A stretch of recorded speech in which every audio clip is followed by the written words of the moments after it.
Yan mga idol, tayo naglalaba. Umalis na yung mag-ina ko. Papasok sa trabaho at eskwela. Ayan. Ang taong bahay. Ang trabaho pala ng taong bahay. Sino ang lilit dyan mga idol? Idol. Ayan. Tambakang ugasan. Ugasan ng taong tambay. Taong bahay. Mamaya tayo magluluto.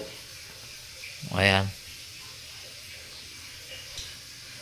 Magwawalis.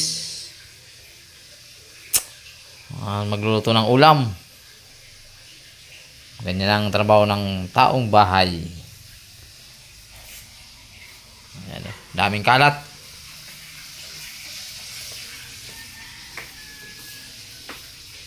So, ayaw na sinampay ko. Di pa natutupi. Taong tambay, taong bahay, taong tambay daw. Sino ang lilit dyan ng taong bahay na taong tambay? Maraming gagawin ng taong bahay mga idol. Wawalis. So, malapit na ako matapos maglaba. Tayo nagbabalnaw na lang. So mga idol, dryer natin para mabilis matuyo. Kasi ang panahon ngayon maulan. Dryer tayo. Ayan. Dryer. Mabilis matuyo. So natapos tayo magkusot, magbalnaw. I-dryer natin yung mga decolor, yung mga pangpasok sa eskwela, sa trabaho ni Mrs. Hindi natin dadry kasi magugusot. Magpapalansin pa tayo niyan.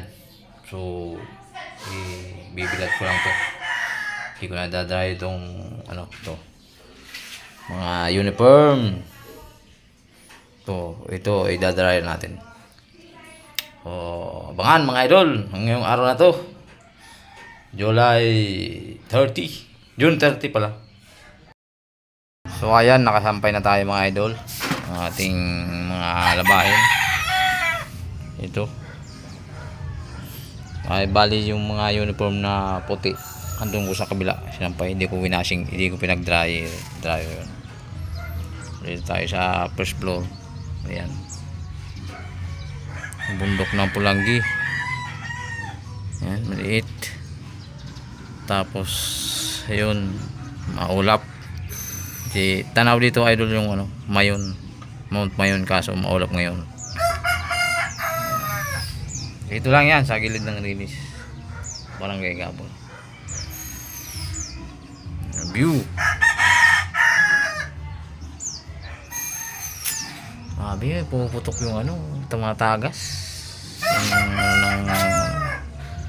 Kasi yung tubig hindi na-stack siya. Tumatagas, pumuputok. Ayusin ko yan pagka so mamaya magsasaing naman tayo para sa tanghalian. Yung trabaho natin. Ito pala, ganito daw ang tambay sa bahay, walang trabaho. Okay, ano na lang ng sinaing. So yung mga alaga ko naman kasi 10-20 na. Ito ating passion sa bungero, bilad na sila. So kailan natin ano yan, silong, kasi 10-20 na.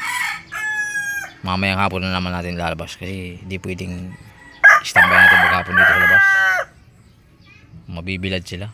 Ayun nga, hingal na oh. Ito naman dito sa malilim. So ayan, mamaya ay tayo magsusundo na naman.